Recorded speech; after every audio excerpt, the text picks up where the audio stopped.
राज्यर सर्वपुरातन पौरपालिका मध्यरु अन्यतम बालेश्वर विकास आउ एक पाद आगकु जीव गतिशील हेबो समस्त जनकल्याण प्रकल्प पौरांचल को अधिक क्षमता संपन्न सह महानगर निगम रे रूपांतरित पाई समस्तक सहयोग रे प्रयास आरंभ हेबो बोली बालेश्वर पौर परिषद पक्षरु आयोजित एक समीक्षा बैठक रे सदर विधायक मानस कुमार दत्त मत प्रकाश करिसेंती।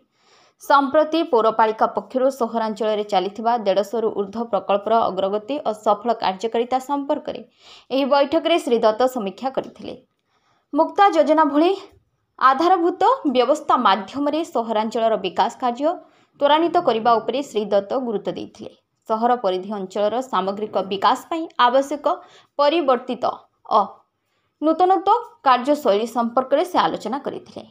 पौराध्यक्ष सबिता साहू अध्यक्षता में आयोजित यह बैठक में पौरपालिका कार्यनिर्वाही अधिकारी तथा उपजिलापाल अरविंद राजसिरके भारतीय प्रशासनिक सेवा परिवीक्षाधीन अभिषेक डुडुल प्रमुख जगदे विभिन्न उन्नयनमूलक कार्य बाबद में विस्तृत आलोचना करथिले। विशेषकर पौरपालिकार समस्त कार्य और सेवा को अधिक जनादृत करने उपरे बैठक में मत प्रकाश पाइथिला।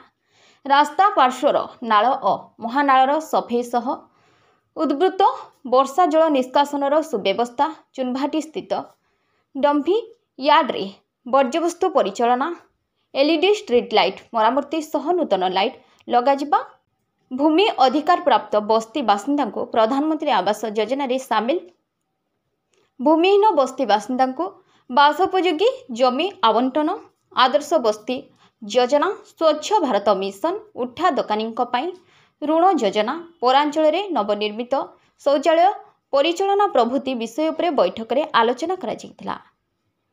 सहरांचल रे प्रधानमंत्री आवास योजना को त्वरान्वित सह वार्ड स्तर रे सर्वे माध्यम रे अधिक रु अधिक हिताधिकारी चयन पई विधायक श्री दत्त दायित्व रे थिबा पौर अधिकारी को परामर्श देथिले। एहा सहित बहुतल कोठा निर्माण द्वारा बस्ती बासिंदा को थैथान पई अन्य सहर रे आपणा जाउथुबा व्यवस्था संपर्क में अनुध्यान पाई से कहिथिले।